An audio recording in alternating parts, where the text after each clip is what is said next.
Once upon a time, many, many moons ago, lived the dragons. They live where the British Isles are today. Now these dragons weren't exactly nice. In fact, they were mean. Dragons in the past were kind and caring, yet over time, they lost their awareness. It may seem strange to us, but they love to bicker and quarrel. They love to be angry. They love to create war. That was their form of excitement. This went on for thousands of years. You see, dragons can live to a dear old age. These dragons cause a lot of discomfort in the countryside in the British Isles. Imagine waking up at 3 o'clock in the morning and seeing your precious cow taken away by the dragons. Man would hide all valuables and jewels. The dragons had a sixth sense to find them and steal them. It was true that dragons loved to hoard their wealth. Unfortunately, they couldn't do anything with them. They just loved to sit in their caves and sit on their wealth. Greed came upon them. They didn't know how to share with one another. Consequently, there was a lot of fighting with one another. It seemed like where life was miserable. There was no contentment in their life, no happiness or kindness, not even love. All the dragons were in the same empty boat. They were like ghosts where nothing could fill them up. No wonder man was fearful of the dragons. They were horrible beings. They were up to no good. Man had good reason to be wary of them. During the Crusades, man had the weapons to start fighting the dragons. It was not a glorious time for man and dragons. Many of the traits the dragons had, man embraced. It seemed like man and dragons, at this point in time, had misery in common. Both of them lost the true direction to find the hidden jewel inside. You can't blame them. They never knew it existed inside.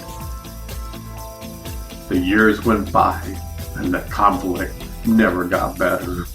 It just got worse. The dragons were being hunted down and killed one by one. It wasn't a pretty sight. One day, a baby dragon was born during the darkest times. This dragon couldn't relate to anger, war, and greed. All the other dragons thought he was a misfit. All he wanted to do was have fun. He was extremely intelligent and had a lot of humor. He made other dragons laugh. The elders disapproved of this. When he learned to fly, he would go off alone and soar in the sky. He was free at that moment, not a care in the world. He loved that feeling. Somehow he knew that the true nature of a dragon is true freedom. He discovered that kindness, love, compassion, and patience was his true nature. Well, the old elder dragons did not like that at all. They told him that he had to stop this nonsense. You see, the other young dragons liked what they were seeing. They looked how Zoran, the young dragon, was turning their lives upside down. They thought that war, anger, and stealing was truly the way. Now, a young dragon, Zoran, clearly walked on a different path and didn't have a care in the world. Zoran's father had a huge pile of precious jewels, yet Zoran wasn't interested in the slightest. He told his dad the greatest jewels in the universe lie inside. Well, that didn't go over so well. Dad was furious. He was already furious and angry. Remember at that time, the dragons had quite the temper tantrums. Well, this was like putting gasoline on the fire. His dad exploded. Who do you think you are to say such a thing? Zoran knew not to say anything. Sometimes it's wise to be silent. All of the other elders talked with one another about this situation. What are we going to do with Zoran? He is wreaking havoc with his tribes. They decided to give him a little time to see if anything would change. Well, it didn't. Zoran was moment by moment learning how to meditate. He was diving deeper than ever inside of the infinite ocean within. Now you see, these dragons are scared of water. They are fire dragons. Water will extinguish the fire within. Water will extinguish war, anger, and greed. They thought this was their true nature. Zoran discovered something the entire dragon world didn't know. You are the universe. You just don't know it. Well, that was the final straw. They had a council meeting and decided to throw him out. He was still young for a dragon. He was 100 years old. You see, the dragons could live for thousands of years. So he was told to leave and never return. He was cast out of his home. But there's another story to this. A few young dragons decided to go secretly along with Zoran on his grand adventure. Zoran at this time was getting guidance within. One dark and moonless night, they flew out of the cave, never to return again. The rest is history. Zoran hears the east might be a great place to go. They had high and magnificent mountains far from man and other dragons. Up until that time, dragons were extremely rare in the east. They were quite unknown. So they flew away into the darkness of night. The journey was just starting. They had no idea the steps they were going to take.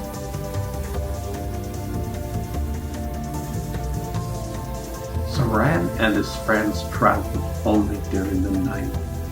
They didn't want other dragons or man to discover them on their flight.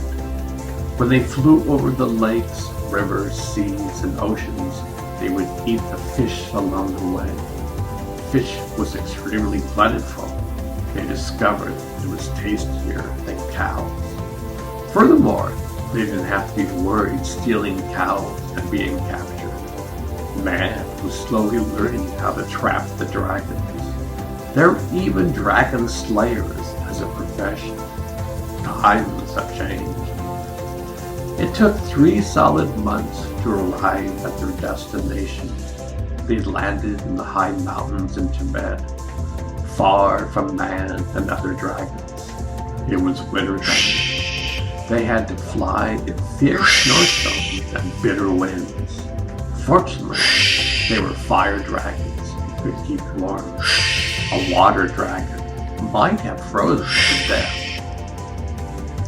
Zoran and friends found a beautiful cave to live in. It was huge and had an opening where they could fly in and out. So they set up camp and called it home. Well, winters last for a long time in Tibet, especially at high altitudes. You can only have so much external conversation with one another. Zoran taught them how to meditate. It was slow going at first. None of the dragons realized how powerful the mind was. Zoran simply instructed them to follow their breath. The dragons thought this should be easy. They learned that was more difficult than learning how to fly. You see, even for dragons, flying took time and effort. You had to work at it. They say conquering your mind is the most difficult thing in the universe. Well, the young dragons will completely agree. Since it was winter time, they had all the times in their life. Slowly, slowly, they took small baby steps along the way. When winter was over, they took to the skies. They loved the external and internal feelings of flying. Wow, I'm free. I'm not bound to anything. The seasons came and went. Winter has arrived again. They spent their time in meditation. Imagine this went on for hundreds of years. Zoran and his friends were discovering they were the universe. The universe existed inside of them. They were truly discovering their true nature. They were becoming wise. They knew how to laugh and play. They truly enjoyed each other's company. These dragons lost their old egos from the past. They became the first master dragons of their time. Mind you, for their time, dragons are eternal. They are timeless. Zoran and his friends discovered that their true essence was the universe. Well, one day, an incident occurred. While the dragons were flying and having a merry good time, some small youngsters saw the dragons in the sky. They got very excited. They heard old folk tales from their ancestors about dragons flying in the sky. As youngsters, they didn't want to worry their parents. Their moms and dads already had too much on their plate. You see, they were farmers and herders. Life was tough enough as it was. They didn't need another burden. These youngsters started to see them flying more, often during the spring, summer, and fall. During the winter, they never saw them. This went on for many seasons. The youngsters married, had children, and their children had children. It was now a common sight to see, yet nobody ever saw them in person. They were like the UFOs we're seeing today. You see them, but never have a close encounter. One day, during spring, a group of youngsters went exploring. They saw this huge cave with a large opening.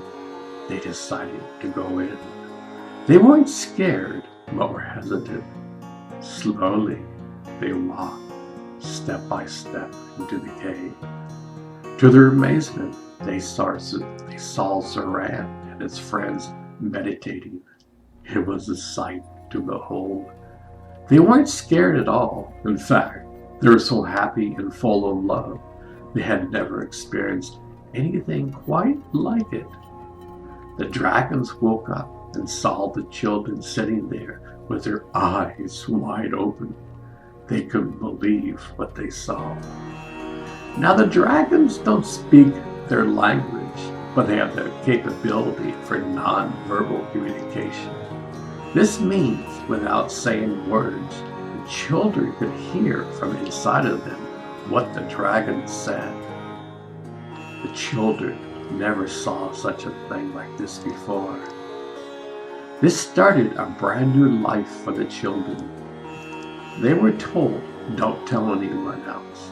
Someday, when this time is right, we will show ourselves to the village. These children came back day after day. The dragons took them on flying rides, which are still being talked about today.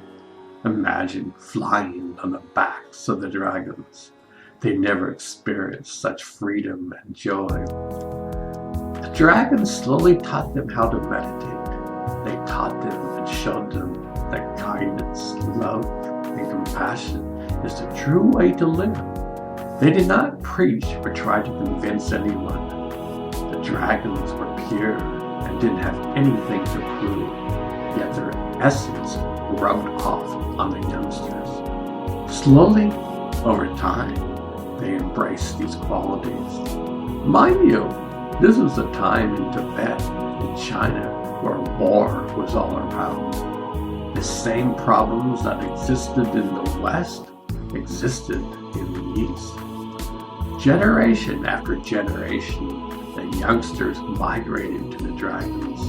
The parents and grandparents who knew what was going on, they have spent precious time with the dragons and took their wisdom into their daily life. You see, the spiritual path is the most practical path. These small villages were becoming wise. One was a young boy named Confucius. He was seeing this transformation from the dragons and put them into practice. He discovered a system that is still in place in China today. All his wisdom came from spending time with the dragons. He then carried it on his journey in life, and we have a great tradition today. One of the earliest students was Lao Tzu. He was truly a man of nature. He spent a considerable amount of time with the dragons. Even at a young age, he was wise beyond his time. Even the dragons were amused at his knowledge and wisdom. At times, it seemed that his wisdom was beyond theirs. Mind you, these dragons were thousands of years old.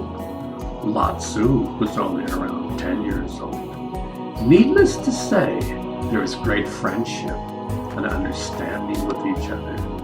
At that time, China and Tibet couldn't understand the simplicity of Lao Tzu and the dragons. Lao Tzu really didn't care about politics and worldly affairs. He hardly ever went to cities. They were a complete distraction. Man really wasn't open to wisdom or knowledge at this time. So Lao Tzu spent a lot of time with the dragons in nature. You see, Lao Tzu could see the unity of all life. There is a story that when Lao Tzu was going to leave this world, a small group approached him high in the mountains. They begged for some insight and wisdom. Today, we have the Tao Te Ching, one of the greatest books. Lao Tzu went with some dragons and never returned. His wisdom is still alive today. Today, the dragons are revered all over the East. Wherever you go in China, you will see dragons as flags or statues. Their wisdom is still alive today. Unfortunately, in the West, not much has changed. Dragons are something to be fearful of. Stories are still being told of dragons hoarding wealth. Dragon slayers were the savior of mankind. Isn't it amazing? The times really haven't changed much. We still are angry. We still think that wars can solve our issues. Maybe, just maybe, we can learn from the dragon. Our nature is the universe. The new dawning of man is here.